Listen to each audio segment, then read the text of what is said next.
The Cumberland Plateau doesn't rise all at once. It climbs in steps, sandstone ledges and hemlock draws, limestone bluffs that catch fog and hold it past noon. Hollows so narrow you can throw a stone from one ridge to the other and never see where it lands. Pickett County, Tennessee, sits right at the heart of that country, straddling the line where Tennessee leans into Kentucky like two old men sharing a fence and a secret. In 1982, the county held fewer than 6,000 souls, and most of them were spread thin. A church valley here, a crossroads store there, houses tucked so far up logging roads that the mail carrier knew your name by the shape of your mailbox alone. Early March that year came in cold. Nights dropped into the high 20s, and mornings arrived with frost thick enough to write your name in. The moon hung like a sliver of bone, and breath turned to ghosts under the porch light. The kind of cold that makes wood stoves creak and makes men pull their collars tight and talk less. It was beautiful country if you could afford to think that way, but most folks couldn't. The coal mines had been shedding jobs for 3 years straight, layoffs in waves, whole crews sent home with 2 weeks' pay, and a handshake that felt like an apology nobody wanted to hear. The veneer mill over in Byrdstown was down to 3-day weeks, and disability checks didn't stretch far when you had to choose between propane and medicine. The government talked about economic recovery on the radio, but up on the ridges, recovery was a word that didn't have a translation. So people did what people have always done. When the systems fail, they found another way. Moonshine wasn't nostalgia in Pickett County. It wasn't some romantic throwback to the old days of Prohibition and fast cars outrunning the revenuers. It was arithmetic. You could grow corn on a hillside too steep for tobacco. You could find cold springs that ran year-round, pure enough to taste like stone. You could build a fire in a sandstone cleft where the smoke spread thin and the wind carried it away before anyone could follow it home. And you could turn $50 of grain into $500 of clear liquor if you knew what you were doing and kept your mouth shut. The Phillips clan knew what they were doing. Abraham Levi Phillips was 56 years old in the spring of 1982, and he looked like a man the mountains had carved by hand.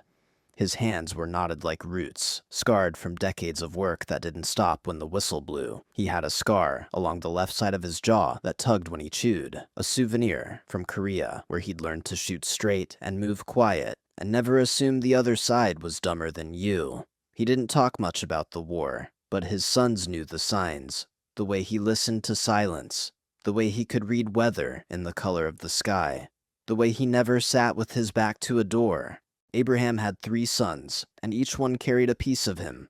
Eli was 34, the eldest, steady as a plumb line. He could measure a cut of lumber by eye and be within 1/8 of an inch. He moved through the world with the kind of patience that made people trust him, the kind of man you'd want holding the ladder while you fix the roof. He had his father's hands and his mother's temperament, which meant he could work all day without complaint and still have enough left over to help a neighbor pull a truck out of the mud. Jonah was 32, the middle son, and he had ears like a fox. He could hear a truck coming a mile out by the way its gears talked to the grade of the road.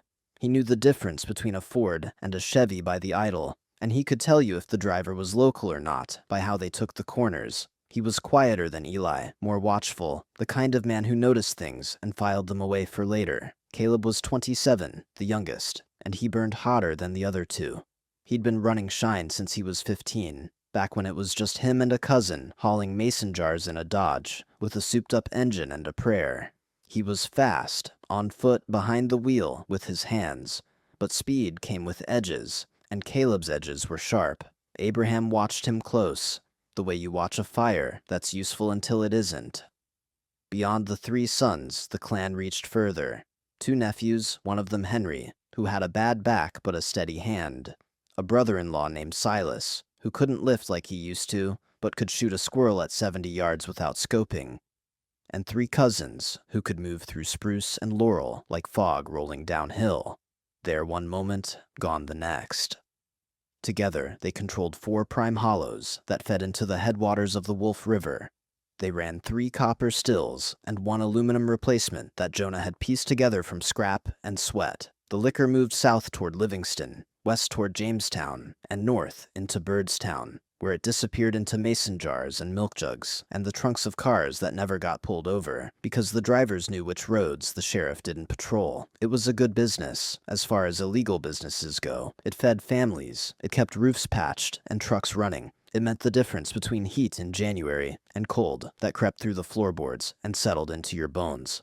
But it was also a business built on silence and distance, on the assumption that the law had bigger problems than a few stills tucked into hollows where no tourist would ever wander. For years, that assumption held. The county sheriff had his hands full with domestic calls and bar fights, and the occasional meth cook who didn't know how to keep quiet. The state troopers stuck to the highways, and the federal agents, well, they were a rumor, a distant threat that belonged to other counties, other clans, other men who got careless, until February of 1982, when the rumor stopped being distant. It started in Cookeville, 40 miles southwest, when a revenue agent pulled over a man named Curtis Bledsoe for a busted taillight. Curtis was nervous, too nervous, and when the agent asked him to pop the trunk, Curtis hesitated just long enough for the agent to get suspicious. Inside the trunk were 62 mason jars, each one filled with clear liquid that didn't come from a store. Curtis Bledsoe wasn't a hard man. He folded in under an hour. He gave up names, routes, delivery schedules, and landmarks. He drew maps on the back of a legal pad with a ballpoint pen that kept skipping. One of the names he gave up was Caleb Phillips. The Marshals service took note. They'd been watching Moonshine operations across the plateau for months, building files, connecting dots, waiting for the right moment to move. A joint task force was formed, 11 men, experienced, disciplined, equipped with warrants and the weight of federal jurisdiction. The plan was to hit multiple still sites in a single coordinated sweep, to break the supply chain in one night and make it clear that the old rules no longer applied. Word travels fast in the mountains, faster than any radio signal. It moves through cousins and in-laws, through nods at the gas pump, and conversations that stop when a stranger walks into the room. By late February, the Phillips clan knew something was coming. They didn't know exactly what or when, but they knew the shape of it, the way you know a storm is coming before the first drop of rain.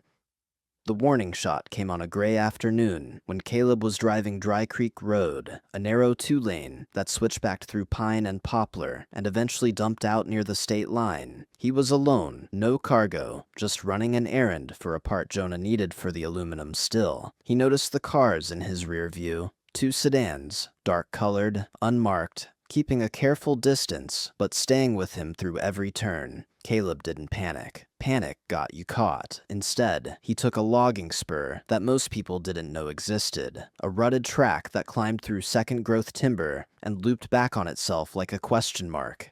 He pulled off into a stand of laurel, killed the engine, and waited. The sedans passed below him, slow and deliberate. He counted tires. All 4 on each car were clean. No mud, no wear patterns from gravel roads. The license plate brackets were factory clean. No county stickers, no dealer frames.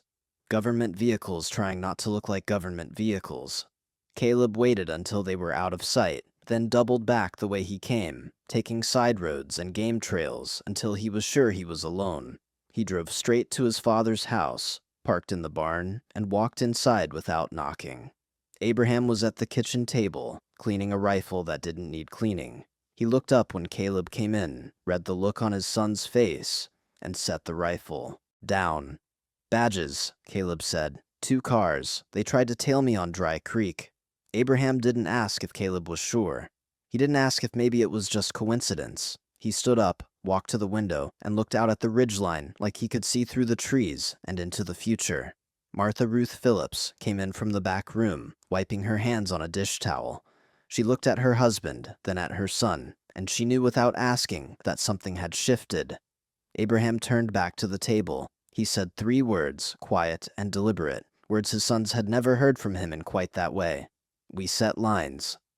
Eli and Jonah arrived within the hour. The nephews and cousins came in after dark. They gathered in the kitchen, the wood stove ticking with heat, the smell of coffee and old smoke hanging in the air. Abraham spread a Forest Service map across the table, its edges soft from years of use, creases worn white. He traced the hollows with his finger, marked the still sites, noted the roads in and the trails out. "They're coming," he said. "Maybe a week, maybe less. They'll come at night, multiple teams, trying to catch us all at once." Silas leaned against the counter, arms crossed. "How do you know?" "Because it's what I'd do," Abraham said. He looked around the table at the faces of his sons, his kin, men he'd known since they were boys, learning to bait a hook and walk a ridgeline. He saw fear there, but not panic. He saw anger, but not wildness. He saw men who understood that the world they'd known, the world where you could work still in peace, as long as you stayed quiet, was ending. "We have a choice," Abraham said. "We shut down, walk away, let them take the stills and the territory and whatever comes next. Or we set lines. We make it clear that this land, these hollows, belong to us. Not because we have papers or deeds or a government stamp, but because we've bled here. We've worked here. We've survived here." Caleb's jaw was tight. "And if they cross the lines?" Abraham met his youngest son's eyes. "Then we teach them what crossing means." Martha Ruth set her coffee cup down hard enough that the sound cracked through the room. "You do this," she said, her voice low and steady. "You don't come back, not the way you are now, maybe not at all." Abraham reached for her hand, held it for a moment, then let go. He didn't argue. There was nothing to argue with. She was right. He turned back to the map. "We do this smart. We do this clean. No women, no children, no civilians. If they come armed, with intent, onto ground we've marked, then, and only then," Jonah spoke up. "And if they don't stop when we warn them," Abraham folded the map, creased it along the old lines. "Then we stop them." The room went quiet. Outside, the wind moved through the trees, carrying the smell of cold water and pine. Somewhere up the ridge, an owl called once and went silent. They spent the next 3 nights preparing, not like criminals, like soldiers. Because that's what Abraham had been, and that's what he taught his sons to be. They walked every foot of the territory, marking choke points, mapping lines of sight, testing how far a voice carried in the laurel, how long it took to move from one ridge to another in the dark. They set tripwires made from beer caps and fishing line, simple and silent. The kind of thing that told you someone was coming without giving away where you were. They cleaned rifles and checked ammunition, not in a frenzy, but with the methodical care of men who knew that tools only worked if you respected them. Jonah tuned the handheld radios they'd bought used from a tow yard in Crossville. Crystal-controlled, line of sight only, no encryption, just voices that crackled through static if you were close enough. They chose code names from trees. Oak, hickory, birch, pine. Simple, easy to remember, hard to misunderstand. Eli walked the old quarry road with his brother-in-law and counted paces, measuring how long it would take a vehicle to cross from the county road to the first still site. They found tire ruts from a government blazer that had crept up the week before, its tread pattern pressed into red clay like a confession. Caleb and the cousins mapped the mule trails, the narrow paths that didn't show on any map but were burned into muscle memory. Paths their grandfathers had walked, paths that led to places the law didn't know existed. And Abraham sat at the kitchen table with a notepad and a pencil, writing out the rules. Not the law's rules, the mountain rules. If they enter still sites armed and in number, with intent to seize, they have crossed the line. Not the law's line, the mountain line. We defend what is ours. We do not pursue. We do not take trophies. We do not celebrate. We do what we must, and no more. He read it aloud to each man who would stand with him. He made them repeat it back. He wanted to be sure they understood, not just the words, but the weight. On the night of March 14th, 1982, they took their positions. The moon was new, barely a scratch of light in the sky. Frost settled silver on the grass. The radios hissed with static, then went silent. Coffee boiled in enamel pots that tasted like smoke and memory. Martha Ruth laid out cornbread on the counter and set the family Bible on the mantel. She didn't say a prayer aloud. She didn't need to. Everyone in that house knew what was at stake. Abraham kissed her forehead, pulled on his coat, and walked out into the cold. His sons followed. The cousins and nephews fell in behind. They moved up the ridge like shadows, quiet and deliberate, carrying rifles and radios, and the knowledge that by sunrise, nothing would ever be the same. Behind them, the kitchen light stayed on. Martha Ruth stood at the window, watching until the darkness swallowed them whole. And somewhere down the mountain, 11 men in dark jackets checked their weapons, reviewed their maps, and climbed into vehicles that smelled like coffee and gun oil and the certainty that the law was on their side. Both sides believed they were right. Both sides believed the other would back down. Both sides were wrong. The maps came first. Always the maps. Abraham spread 3 of them across the kitchen table on the morning of March 10th, 4 days before the new moon. They were Forest Service topographic sheets, the kind you could buy at the ranger station in Jamestown if you said you were planning a hunting trip or scouting timber. The paper was soft at the edges from years of handling, creases worn white where the folds had been opened and closed 100 times. Contour lines tracked the rise and fall of the plateau in tight brown spirals. Blue threads marked creeks and springs. Green shading showed where the national forest land blurred into private holdings. The boundaries more suggestion than law, in places where no surveyor had walked in 50 years.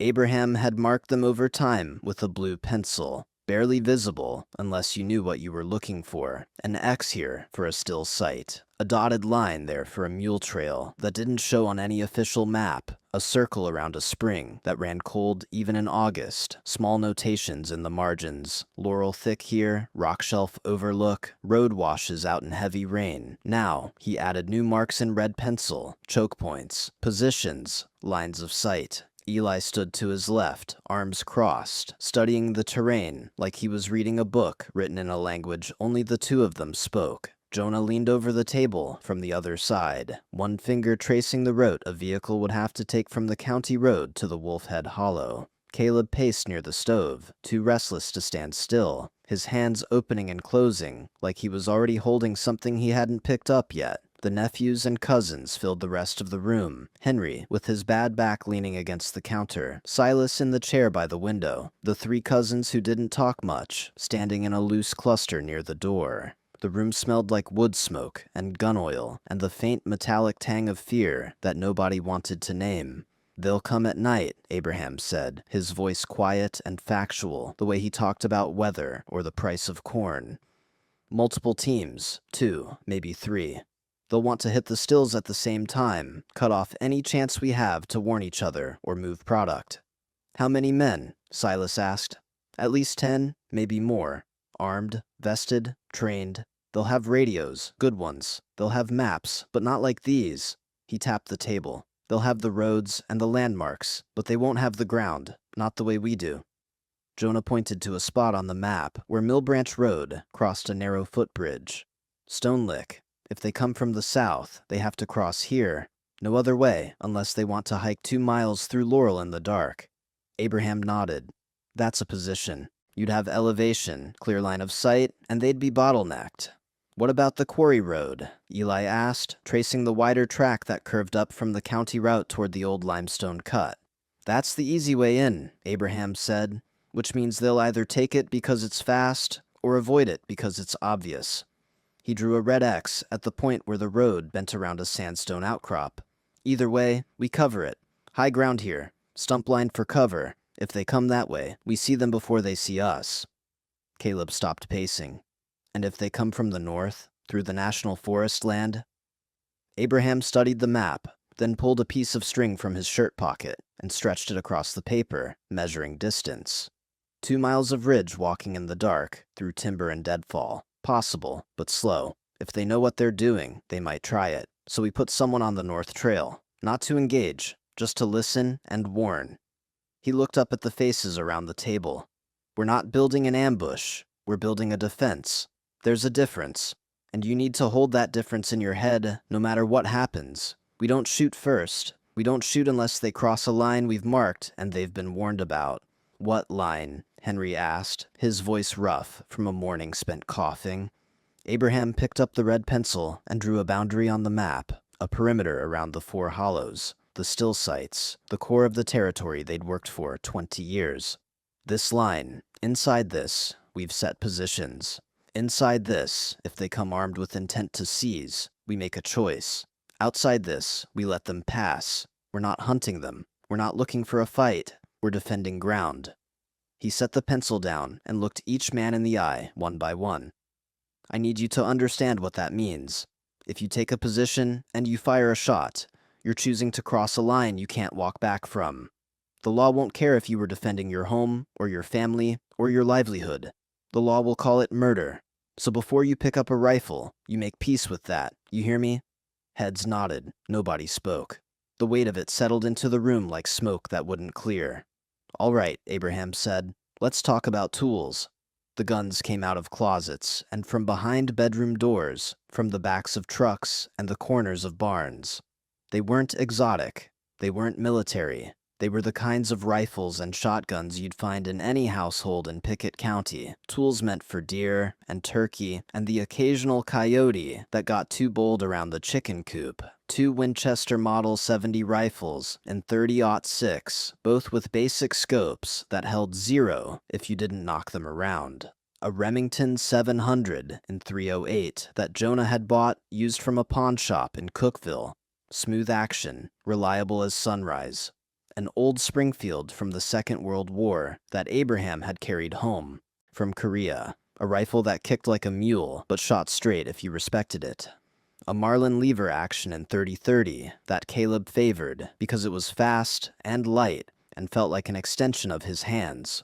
3 12-gauge pump shotguns with barrels cut short, legal enough if you didn't let a game warden measure them too close, loaded with double-aught buckshot that would punch through brush and bone at close range.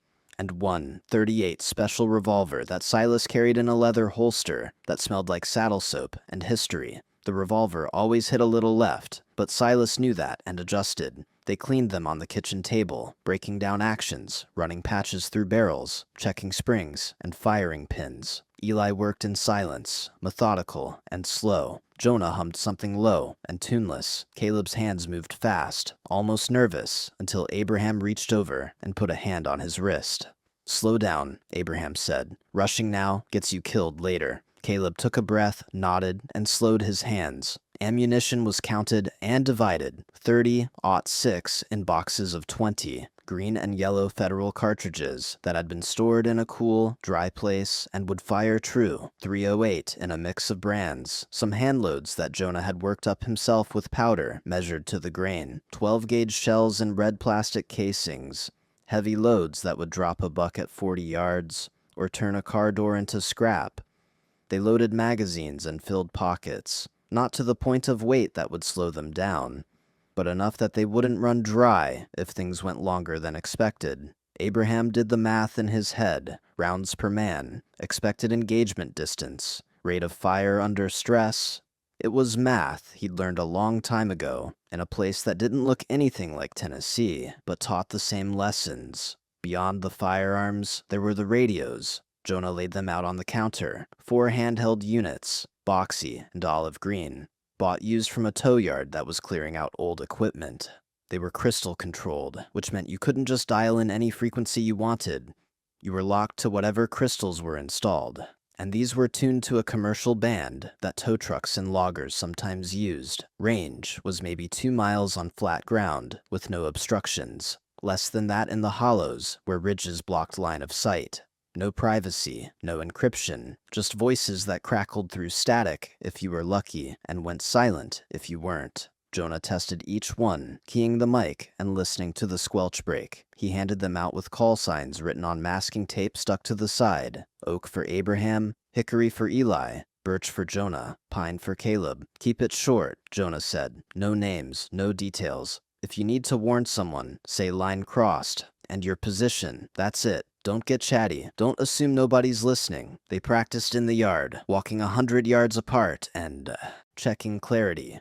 The radios worked well enough, not perfect, but good enough for men who understood the technology was a tool, not a crutch. The tripwires came next. Henry had spent an afternoon cutting beer caps into quarters with tin snips, bending them just enough that they'd catch on fishing line and jingle like a wind chime made of scrap.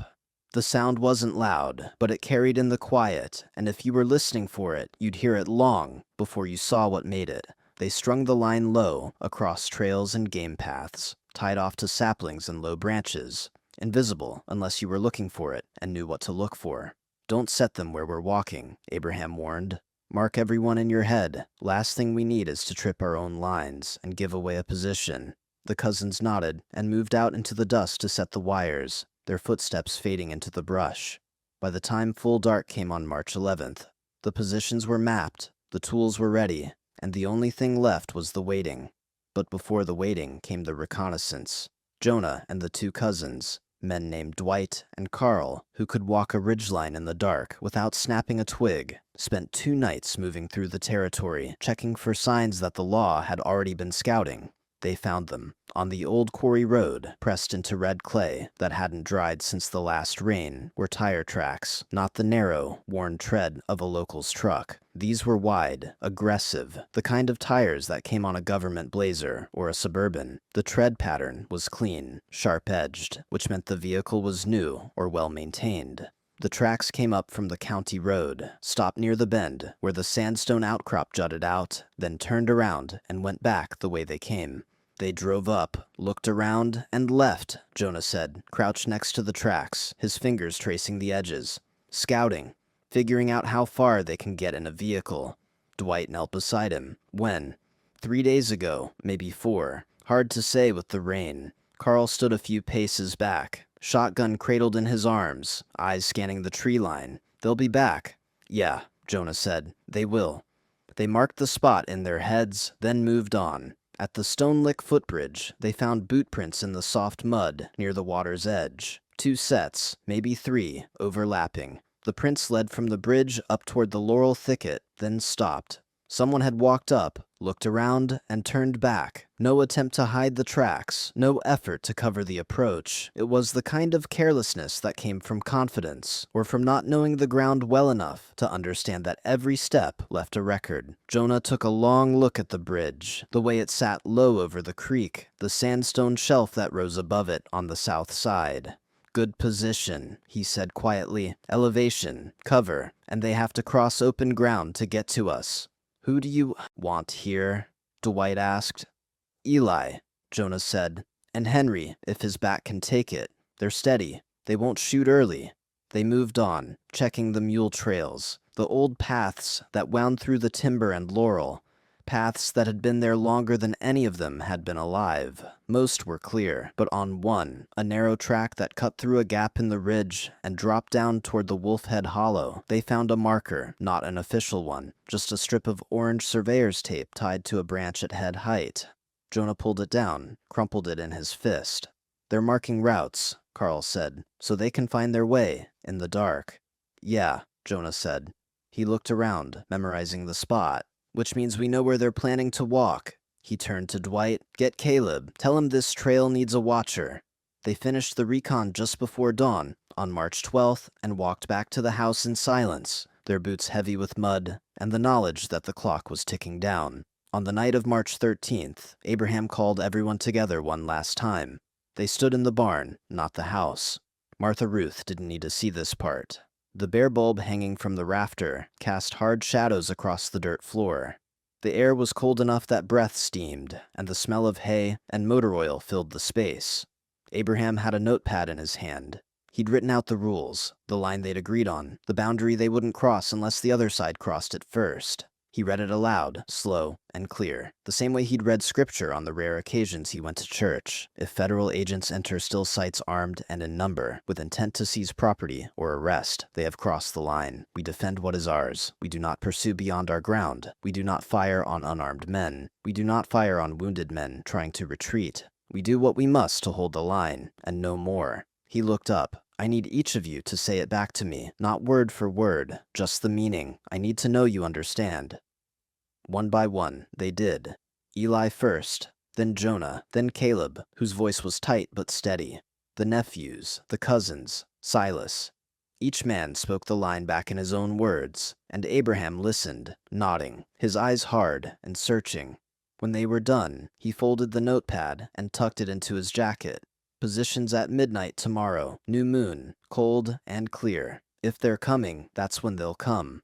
And if they don't? Henry asked. Then we wait another night, Abraham said, and another after that, until they do, or until we decide there's another way. But everyone in that barn knew there was no other way, not anymore. The night of March 14th came in cold and still. The temperature dropped into the low 20s, and frost crept across the grass like a living thing. The sky was black, no moon, just stars scattered so thick you could almost read by them if you knew how. The men gathered at the house. Just after dark, they didn't say much. There wasn't much to say. Martha Ruth moved through the kitchen, setting out cornbread and coffee, her face drawn and pale.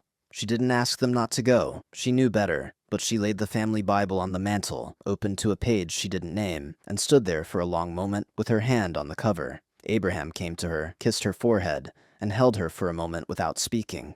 When he pulled back, her eyes were dry, but her hands were shaking. "You do this," she said again, the same words she'd said days before. "You don't come back." "I know," Abraham said. He turned, pulled on his coat, and picked up the Winchester. His sons followed. The nephews and cousins fell in behind. A line of men moving out into the night, rifles slung, radios clipped to belts, their breath ghosting in the cold. They moved up the ridge, in silence, each man peeling off at his assigned position. Eli and Henry took the high ground above Stone Lick, settling into the sandstone shelf with a clear view of the footbridge below. Jonah and Dwight moved to the laurel chute, where the ground dropped steep and tangled, a natural funnel that would slow anyone trying to move through it. Caleb and Carl took the marked trail, the one with the orange tape, where they could watch and listen and warn if someone tried to flank from the north. Abraham and Silas took the quarry road, the wide track where a vehicle could drive almost all the way to the still site if the driver had the nerve. They settled behind a massive oak stump, its roots spreading like fingers into the earth, the kind of cover that would stop anything short of a cannon. The radios hissed softly. Jonah's voice came through, barely a whisper, Birch in position. Then Eli, hickory set, Caleb, pine ready. Abraham keyed his mic once, twice, 2 clicks, acknowledged. Then the waiting began. The cold settled in, the kind that crept through layers of clothing and found the gaps at your wrists and neck. The frost thickened on the ground, silver under starlight. An owl called from somewhere deep in the hollow, a sound that carried and echoed, and then faded into nothing. Abraham sat with his back against the stump, the rifle across his knees, his eyes on the road. Silas sat a few feet away, the .38 in his lap, his breath slow and even. "You ever think we'd be here?" Silas asked quietly. "No," Abraham said, "but I'm not surprised." "You think they'll really come?" "Yeah," Abraham said. "They'll come." The hours crawled. Midnight passed. 1 in the morning. The stars wheeled overhead, indifferent. And then, just after 2, Jonah's voice crackled through the radio, low and tense. "Birch, engines, coming up Mill Branch." Abraham keyed his mic. "How many?" 3 vehicles, lights off, moving slow. Abraham looked at Silas. Silas nodded, his jaw tight. "All positions," Abraham said into the radio. "They're here." The wait was over. The engines were the first sign. Not loud, deliberately quiet, actually, but in country that silent sound carried in ways city people never understood. Jonah heard them before he saw anything, a low rumble that rolled up the hollow like distant thunder that never quite arrived. He pressed himself flat against the cold ground, his cheek against moss and frozen leaves, and listened. 3 distinct sounds. 3 vehicles. The lead one had a slight valve tick, the kind that came from an engine with miles on it but good maintenance. The second ran smoother, newer maybe, with a transmission that shifted clean. The third one pulled heavy, like it was loaded with gear, or men, or both. He keyed his radio, kept his voice barely above a breath. "Birch, 3 vehicles. Mill Branch Road, moving toward the fork." Abraham's voice came back, 2 clicks, acknowledged. Jonah waited. The vehicles crept closer, headlights off, just the faint glow of parking lights that made the road look like a ghost of itself. When they reached the fork where Mill Branch split, one route heading toward Stone Lick, the other curving west toward Wolfhead, they stopped. Engines idled, doors opened, voices low and clipped. The kind of communication that came from training and repetition. Jonah couldn't make out the words, but he could hear the tone. Professional, coordinated, no hesitation. These weren't county deputies trying to pad an arrest record. These were men who'd done this before. The vehicles split. 2 turned toward Stone Lick, One blazer and the pickup with stake sides. The third, another blazer, took the western route toward Wolfhead and the Laurel Chute. Jonah keyed his mic again. Birch, split at the fork. 2 vehicles heading to Hickory's position. 1 coming my way. Eli's voice came through next, calm and flat. Hickory copies, we see them. From his position on the sandstone shelf above Stone Lick Bridge, Eli had a view that stretched 100 yards down the creek bed. Henry lay beside him, his breathing steady despite the cold that made his back seize up like rusted wire. Below them, the footbridge was a dark line across the water. Old planks that creaked when you walked them, but held weight if you moved careful. The 2 vehicles stopped 50 yards short of the bridge. Doors opened. Men stepped out. 6 of them, moving in pairs, dressed in dark jackets, with the faint shape of body armor underneath. They carried rifles, short-barreled and tactical, with lights mounted beneath the barrels. Radios crackled on their belts. One man held back near the vehicles, speaking into a handset, coordinating. Eli counted them, marked their positions in his head, and felt his heart rate slow, the way it always did when things got real. Training, his father had told him years ago, wasn't about making you faster or louder. It was about making you calm when everything else wasn't. One of the marshals stepped onto the bridge first, his rifle up, sweeping left and right. His partner followed, covering the wide opposite angle. The third man hung back, watching the tree line, his breath steaming in the cold. Eli put his cheek against the stock of the Winchester, found the first man in his scope, and waited. His finger was nowhere near the trigger, not yet. Not until the line was crossed, and crossed clearly, in a way nobody could argue about later. The lead marshal stepped to the middle of the bridge. The planks creaked under his boots. He paused, listening, then took another step. Eli's voice, barely a whisper to Henry. Wait. Henry didn't move. His rifle was up, his breathing controlled, his bad back forgotten in the focus of the moment. The marshal reached the far side of the bridge, stepped onto the dirt path that led up toward the still site hidden in the laurel. His partner followed. The third man started across, and then Eli spoke. Not loud, not a shout, just clear and carrying, the way sound moves across water and stone. That's far enough. Every marshal froze. The lead man's rifle came up, searching for the source of the voice. His partner pivoted, light snapping on, the beam cutting through the dark and finding nothing but trees and shadow. U.S. Marshals Service, the lead man called out, his voice hard and official. We have a federal warrant. Step out and identify yourself. Eli didn't move, didn't answer. The marshal tried again. This is your only warning. Step out now, or you will be placed under arrest. Eli's voice came from the darkness, calm and final. Turn around. Leave. Don't come back. For a moment, nobody moved. The only sound was the creek running under the bridge and the faint hiss of radios. And then the lead marshal took another step forward, onto the path, toward the still site. Eli fired once. The sound cracked across the hollow, like the world breaking in half.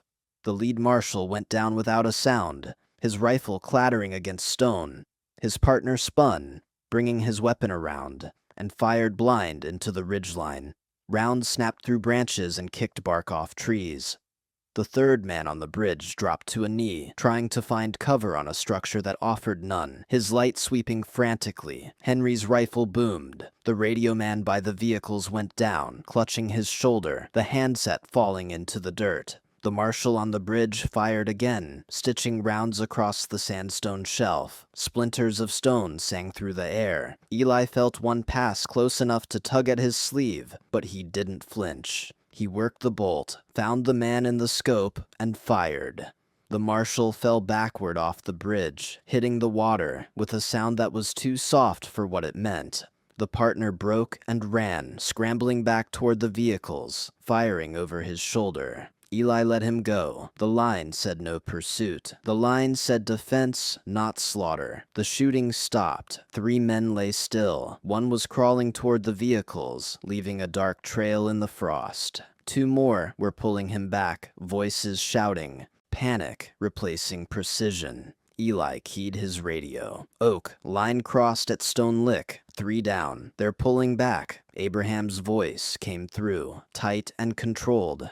Copy, hold position. But the night wasn't done. At the Laurel chute, Jonah heard the gunfire echo across the ridge and felt his stomach tighten. He keyed his radio. Birch, shots at Hickory's position. We've got movement here. The blazer had stopped 100 yards from the chute, and 4 men had dismounted. They moved in a tactical stack, rifles up, lights off, using night vision that glowed faint green in the darkness. They were trying to flank, to get above the still site by sliding down through the Laurel, where the terrain dropped steep and the footing was treacherous. What they didn't know was that Jonah and Dwight had spent a full day seeding that chute with deadfall, logs and branches positioned to look natural, but placed where they'd roll or shift or catch a boot at the worst possible moment. The first marshal entered the chute, moving slow, testing each step.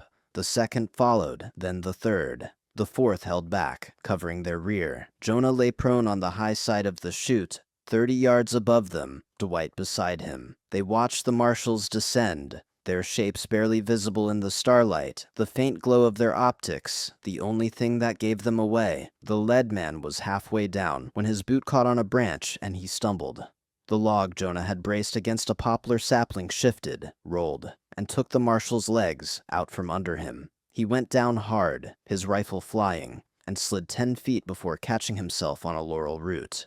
The second marshal turned to help, and that's when the whole chute seemed to come alive. Deadfall shifted. The third man lost his footing and tumbled, crashing through brush and cursing. The fourth man, still at the top, shouted into his radio, trying to coordinate. Caleb's voice crackled through Jonah's radio, urgent. "Birch, you got one trying to circle back your way." Jonah turned his head, saw movement on the ridgeline, a shape moving through the trees, trying to get above them, trying to flank. Dwight saw him too. "I got him," he whispered. "Wait," Jonah said. "Let him commit." The marshal kept coming, his rifle scanning, his steps careful. He reached a clearing, paused, keyed his radio. "Team 2, I'm on the high side. Can you—" Jonah fired. The shot hit the marshal's center mass, and he dropped like someone had cut his strings. His rifle clattered against stone. Below in the chute, the other marshals opened fire, muzzle flashes lighting up the laurel like lightning. Rounds snapped overhead, cut branches, thudded into tree trunks. Jonah and Dwight pressed flat, letting the ridge absorb the fire. One of the marshals in the chute found his footing and tried to climb back up, scrambling on all fours. Dwight fired. The marshal went still, half buried in laurel, one arm reaching for a branch he'd never grab. Another marshal broke from cover, trying to get back to the vehicles. Jonah tracked him, led him just slightly, and fired. The man went down hard, rolled once, and didn't move. The fourth marshal, the one who'd been covering the rear, turned and ran. Jonah let him go. The line said defense. The line said no pursuit. Silence settled over the chute, broken only by the sound of someone breathing hard, maybe wounded, maybe just terrified, somewhere down in the laurel where the darkness was absolute. Jonah keyed his radio, Birch to Oak. 4 contacts, 3 down, 1 retreated. Abraham's voice. Casualties? None on our side. A pause. Then, hold your position. On the quarry road, Abraham heard the reports coming in and felt the weight of command settle onto his shoulders like a coat made of stone. He'd known this was possible. He'd planned for it, but knowing and living were 2 different countries, and he'd just crossed the border. Silas sat beside him, the .38 in his hand, his eyes on the road. "They're going to regroup," Silas said quietly. "Figure out what happened. Try again or pull out." "They'll try again," Abraham said. "They came with a plan. They'll stick to it until someone tells them to stop." As if to confirm it, the sound of an engine came from the county road below, low and steady, moving slow, headlights off. The third team, the one that had been held in reserve or tasked with the quarry road approach. Abraham raised the rifle, sighted down the road, and waited. The blazer came into view, crawling up the gravel track, tires crunching on frost. It moved like a predator that knew it was being watched, but didn't know from where. 20 yards from Abraham's position, it stopped. The engine idled, doors opened. 3 men stepped out, rifles ready, moving in a spread formation. A 4th man stayed with the vehicle, keeping the engine running, one hand on the wheel. Abraham rose to one knee, just enough to clear the stump, and spoke into the night. "Turn back." The marshals froze. The closest one, A big man, with a captain's bearing, turned toward the sound of Abraham's voice. His rifle came up, not pointing, but ready. "Federal agents," the captain said. "We have a warrant. Stand down." Abraham didn't move. "You're on private land. You're armed. You've been warned. Turn back now." The captain took a step forward. "We're authorized under federal law to—" "I don't care," Abraham said, his voice cutting through the cold like a blade. "This is the line. Cross it, and you're choosing what comes next." For a long moment, nobody moved. The frost glittered on the ground. The stars burned overhead. The world held its breath. And then Abraham did something that would haunt him for the rest of his life. He reached into his coat, pulled out a flare, old military surplus, the kind that burned green and sputtered, and fired it into the sky. The flare arced up, trailing sparks, and burst into a sickly green glow that lit the quarry. Road like a stage. It was a warning, a last chance, a line drawn in fire. The captain looked at the flare, then at the darkness where Abraham's voice had come from, and made his choice. He raised his rifle, pointed it toward the stump, and opened fire. Abraham squeezed the trigger. The round caught the captain high in the chest, punched through the vest where the plates didn't cover, and spun him around. He went down on his knees, his rifle falling, his hands clutching at nothing. The other two marshals opened fire, full auto, raking the stump and the ridgeline with rounds that chewed bark and dirt. Silas leaned out from the side of the stump and fired the .38 3 shots, deliberate and aimed. One marshal went down, the other dove for cover behind the blazer. The driver put the vehicle in reverse and started backing up, fast and wild, tires spinning on gravel. The marshal behind the blazer ran after it, trying to catch the door, shouting for the driver to stop. Abraham tracked him with the scope, but didn't fire. The man wasn't advancing, he was retreating. The blazer reached the bend in the road and disappeared. The marshal on foot followed, stumbling, then running, his breath ragged and panicked. Silence fell over the quarry road. Abraham lowered the rifle and looked at the two men who weren't moving. He felt something cold and heavy settle into his chest. Something that had no name but weighed more than the rifle in his hands. "Oak to all positions," he said into the radio. "Report. Hickory, 3 down at Stone Lick, no pursuit. Birch, 3 down at the chute, 1 ran. Pine, no contact here. It's quiet." Abraham took a breath. "Hold positions. Nobody moves until I give the word." He stood slowly, every joint aching, and walked down to the road. Silas followed, limping slightly, the .38 still in his hand. The captain was still alive, barely, his breath coming in short, wet gasps. Abraham knelt beside him, saw the blood spreading dark across the jacket. Saw the man's eyes wide and searching. "We, federal," the captain whispered. "I know," Abraham said quietly. "We told you. You didn't listen." The captain's eyes locked on Abraham's face, full of confusion and anger and something that might have been understanding, and then they went empty. Abraham reached out and closed the man's eyes. He folded the marshal's jacket across his chest, then stood and pulled a notepad from his pocket. He wrote 4 words on a piece of paper. "We told you," line. He folded the note and tucked it into the captain's jacket pocket, then walked back to the stump and sat down. Silas sat beside him. "What now?" Abraham stared at the road, at the bodies, at the frost that was already starting to cover them. "Now, we wait for the sun, and when it comes, we go home." And then, Abraham didn't answer. There was no answer to give. Across the ridge, in the Laurel Chute, and at Stone Lick Bridge, and on the trail that nobody was supposed to know about, the Phillips clan held their positions. The radios hissed with static. The cold deepened. The stars wheeled overhead, indifferent to what had happened below. And in a stand of spruce 200 yards from the Mark Trail, something happened that nobody had planned for. Caleb was in his blind, a natural depression behind a fallen hemlock, when he heard movement. Not from the direction of the vehicles or the road. From behind him, from the national forest land, from a route nobody was supposed to be walking. He turned, slow and careful, and saw a shape moving through the trees. A man, alone, picking his way through deadfall, a rifle in his hands, night vision on his face. He was young. Caleb could tell by the way he moved, quick and confident. The kind of confidence that came from training, but not enough experience to know when confidence was dangerous. The marshal stepped into a clearing 10 yards from Caleb's position and stopped. He lowered his rifle, reached for his radio, and keyed it. Team lead, this is Mitchell. I'm on the north perimeter. No contact. Moving to rally point. Caleb froze. His rifle was across his lap. His hands were shaking. This wasn't supposed to happen. This wasn't part of the plan. The marshal was outside the line, hadn't crossed anything, was just trying to regroup with his team. Caleb could have stayed silent, could have let him walk past, could have waited until the man was gone, and then keyed his radio and warned the others. But then a twig snapped behind Caleb, Jonah's boot coming up the trail to check on him, and the marshal's head whipped around. His eyes, visible behind the night vision, went wide. His hands moved, instinct taking over, rifle coming up. Caleb fired. The shot hit the marshal's center mass, and he went down hard, his rifle clattering against stone.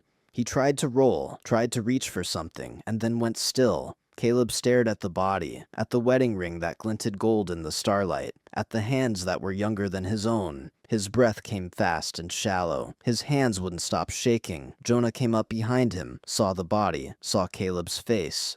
What happened? He was behind me. I didn't. He moved for his rifle. Jonah looked at the marshal, then at his brother. Did he cross the line? I don't know, Caleb whispered. I don't know. Jonah put a hand on Caleb's shoulder, gripped hard. Then we make our peace with it, and we hold the line. You hear me? We hold the line. Caleb nodded, but his eyes were still on the ring. The shooting stopped at 3:47 in the morning.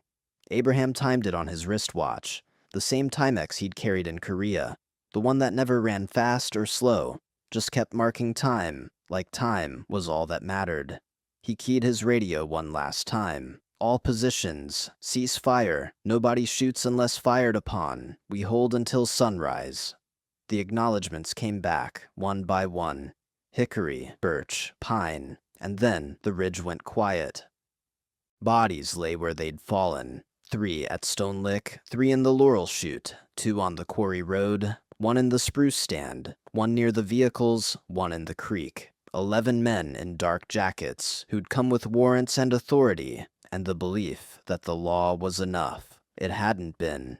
Abraham walked the ground as the sky started to gray in the east. He moved among the bodies, checking pulses, closing eyes, laying jackets over faces. He found 3 men still breathing, barely, wetly, their breaths counting down, and he laid them together where the cold would keep them until help came. He pressed folded notes into jacket pockets.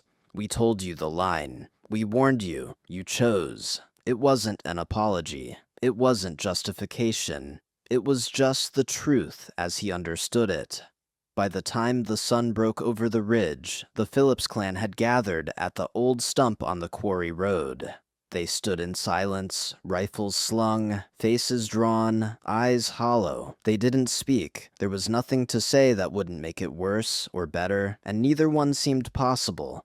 Abraham looked at each of them, his sons, his nephews, his cousins, his brother-in-law, and saw what the night had done, not to the bodies on the ground, to the men standing. We go home, he said. We clean up, we wait. For what? Eli asked. Abraham looked east, toward the rising sun, toward the county road, toward the world that would come for them now, with everything it had. For what comes next, he said. They walked down the ridge as the light grew, their boots heavy, their breath ghosting in the cold. Behind them, the bodies waited for discovery. The radios lay silent. The frost began to melt. And on the kitchen table, in Abraham's house, Martha Ruth Phillips stood at the window and watched her men come home, knowing, the way you know, a storm is coming before the first drop falls, that this was the last time they would walk through that door as free men. She put coffee on the stove and waited. Sun finds everything. It pours into places the night kept to itself, settles on faces that thought they were hidden, and turns the private math of the dark into evidence. By 7:20 that morning, a school bus driver named Louise Pennington eased her Bluebird around the bend, where the quarry road kissed the county blacktop, and saw a shape that did not belong. A Chevrolet Blazer, nose canted into limestone, windshield starred white like frost that would not melt. The driver's door hung open. The bus idled. Children stared, then went silent the way kids do when the air changes. Louise keyed her dash radio. With a steady hand she didn't feel. "Dispatch, this is Route 7. I got a vehicle off Quarry Cut with the door open and nobody around. You best send somebody with a badge." Pickett County Sheriff Harold Tinsley arrived at 8:03, a man in his mid-50s, whose stomach and eyes both told stories about too many years watching hard things happen slowly. 2 Tennessee Highway. Patrol cruisers rolled in behind him. They stepped out to a field of frost dotted with dark shapes that, from a distance, could have been rocks. They weren't rocks. The sheriff walked 2 paces, stopped, took his hat off, and said a single sentence that wouldn't make the evening news, but would be remembered by the young trooper standing at his shoulder for the rest of his life. "God help us, Abe." By 9, the county road was striped with barrier tape and parked cars. By 11, a Marshal supervisor out of Nashville stood on the quarry road with a radio in his fist and a face like carved oak. By noon, helicopters beat the air into submission, chopping across the ridge to hoist bodies out of laurel and stone. Reporters were 2 hours behind the helicopters and 1 hour ahead of federal vans. They had questions. Nobody had answers fit for microphones. Ballistics teams moved like patient beetles, measuring, photographing, flagging each shell that hadn't been policed clean. They found little brass pupils staring up from frost at Stone Lick and the Laurel Chute. 30-06, 308, 12-gauge wads ragged with brush, a single .38 special casing blackened by cold. Angles told a story even when men lied. Elevated positions, crossing fields of fire, no spray and pray panics, no Hollywood mag dumps, just slow work from people who knew exactly where to put their rounds and when to hold them. A radio fell silent in the creek. Another lay cracked near the quarry bend. The repeater net the Marshals depended on failed in the hollows, exactly the way locals would have told them it would fail, which is to say completely and without drama. Not even the echo came through right in those cuts. The count settled into a number that would appear on national news chyrons that night, and in history books nobody in Pickett County would ever read. 11 federal Marshals dead on a ridge in Tennessee. The single worst loss of U.S. Marshals service life in one event in living memory. The word massacre sprouted on lips like frost crystals. It would be the name reporters chose because the world needs labels, even when they don't fit the ground they're pinned to. By mid-afternoon, someone finally said the name that had been hiding under every stone since sunrise. Phillips. Sheriff Tinsley nodded once. They set lines. The Marshal supervisor didn't look at him. They murdered 11 United States Marshals. The sheriff put his hat back on. Both can be true. The supervisor stared at the stump where Abraham had sat 7 hours earlier. "Not in this country." "Then you ain't been up this ridge much," the sheriff said, and walked away, because there are conversations you don't win and don't need to lose. You just stop having them. Word outran the radios, as it always does. At the diner in Birdstown, the coffee went cold in cups, because hands were busy gesturing, drawing lines on the table that didn't match.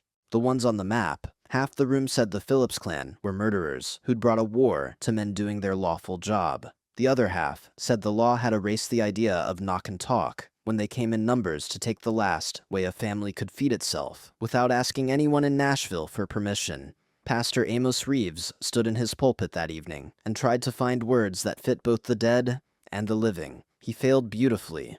"We pray for 11 men who didn't see dawn," he said. "We pray for a family that will not see another Sunday supper free. We pray that our anger doesn't make us smart. We pray because we don't know what else to do." Martha Ruth Phillips drew curtains nobody had ever seen, closed in daylight. She boiled coffee until the smell lived in the curtains and the floorboards, and her hair. When Abraham walked in at sunrise with frost in his beard and nothing in his eyes, she handed him a cup and then took it back because she could not trust his hands not to shake.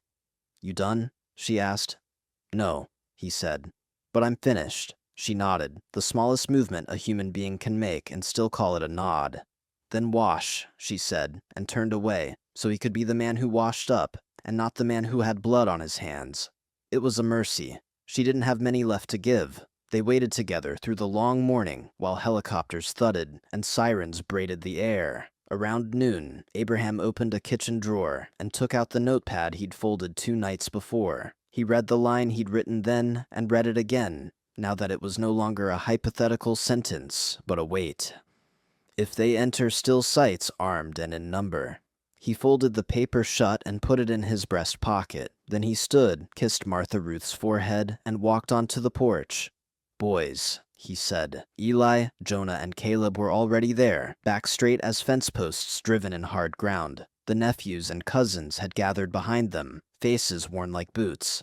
"We're going to wait for them out here. We don't make them come inside." Caleb's voice was raw. "We could run. We could," Abraham said. "But we won't make it to the county line, and we won't make it to Kentucky. And even if we do, we won't make it the rest of the way. We'd have to go to be someone else. This is our ground. We'll take what comes on it." Silas eased the door open with his shoulder and stepped onto the porch. He had a clean shirt on. It didn't help. Eli put his hand on Caleb's shoulder. Jonah stood so close to his father, you could have mistaken their shadows for one person.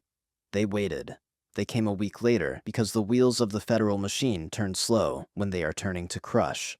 24 agents in body armor, rifles up, faces set, boots new enough to squeak, 3 vans, 2 Suburbans, and courage that came from training and a righteous cause. The road to the Phillips place took their tires just like it took anyone else's. But the wait felt different that morning. The vehicles moved slow, the way you move through a cemetery when you don't know anyone there but you know you might someday. Sheriff Tinsley was there because he was the sheriff and because he had known Abraham since they were boys, who threw rocks at the same creek. He stepped out first, hands visible, palms empty. He didn't call out Abraham because names are a kind of intimacy that doesn't belong in front of rifles. "Morning," he said instead. Abraham stood up. He had no rifle, no pistol, no anything but the coat on his back and the life he was about to step out of. His son stood behind him, hands open. Martha Ruth stood in the doorway. She didn't cry. She didn't speak. She had saved her breath for things worth saying and had run out. "Harold," Abraham said. "Abraham." The marshal supervisor lifted his chin. "Abraham Levi Phillips, Eli Phillips, Jonah Phillips, Caleb Phillips. You are under arrest for the murders of 11 United States Marshals, conspiracy to impede federal officers, and destruction of federal property. Turn around and place your hands behind your—" "We're not going to make it hard," Abraham said. He turned, placed his hands behind his back, and looked at the ridge, because it is a man's right to choose what he looks at last when he is leaving his place as a free man. The cuffs were cold. The metal clicked with a sound that, if you have never heard it on your own wrists, you cannot quite imagine. They led him down the steps. The sons followed, then Silas, then the nephews and cousins, one by one, until the porch looked like the porch had looked the day before the first Phillips ever built it, which is to say, empty space under the sky. As they loaded the men, Martha Ruth spoke, her voice low and clear enough to cut bone. "You take my men," she said to no one and everyone. "Don't take my land." No one answered, because answers are a kind of currency, and nobody on that road had change for the bill she'd put on the table. The vans drove away. Dust rose and hung in the cold air like a spirit that didn't know where to go yet. Knoxville held the trial because no jury in Pickett County could forget the name Phillips long enough to be impartial, and Nashville didn't want blood of any more kinds than it already had to clean. The courthouse smelled like wax and old paper and a different kind of fear, the kind that wears suits and ties and calls people by their last names. The indictment read like a ledger, written by someone who hated men but loved numbers. 11 counts of first-degree murder, 1 count of conspiracy, 1 count of obstruction, a handful of weapons charges. Words like premeditation and malice, a forethought threaded through sentences long enough to trip over. The prosecution built a clean sequence, maps wept over with exhibits, Polaroids from the ridge, shell casings under glass, an expert who could tell you the angle of a bullet by how a leaf tore, radios held up like talismans from a dead era. They played the flare as a metaphor, until the metaphor burned green in the jurors' eyes. A man setting a line in fire that he wanted to pretend was mercy. They talked about ambush. They talked about positional advantage. They said cold-blooded, while making sure their own stayed right around room temperature. They were good. It was their job to be good. The defense did not pretend innocence. How could they? Instead, they told a history lesson nobody in that courtroom wanted, but everybody needed. They brought in economists to talk about mills shuttered and mines that never paid what they took. They brought in a sociologist who looked small, standing there, and spoke in a voice that filled the room about honor cultures and subsistence economies and codes that bloom when the law is a rumor and a 40-mile drive. They brought in a veteran with white hair and a hand that shook until he put it on a Bible. He talked about training that never leaves, and instincts that keep you alive in one place, making you a criminal in another. He did not excuse. He explained. There is a difference. Abraham took the stand last. He did not cry. He did not apologize because apologies are for accidents, and nothing about that night was an accident. He did not boast because boasting is for boys, and he had not been a boy since Korea. He said only this when the prosecutor asked him whether it had been worth it. It was never going to be worth it, he said. It was what was left. The jurors went away and came back after 21 hours. They read out words that landed like hammers. Guilty for Abraham, guilty for Eli, guilty for Jonah, guilty for Caleb. Though one count less because one person in that box had stared at a ring on a chain put into evidence and could not let the number be perfect in its awfulness. Sentences came 3 weeks later. Abraham, life without parole.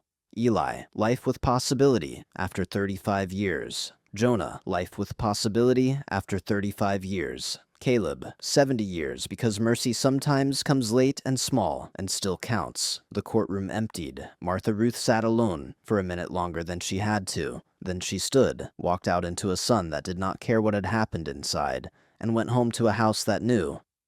Aftermath is not a headline, it is a stain. The Phillips land sat heavy, quiet, in a way that isn't peace. The mash house roof finally gave in to a winter's ice that nobody shoveled off. Kudzu found the corners and sewed them shut. The copper stills went to evidence, then to storage, then to dust.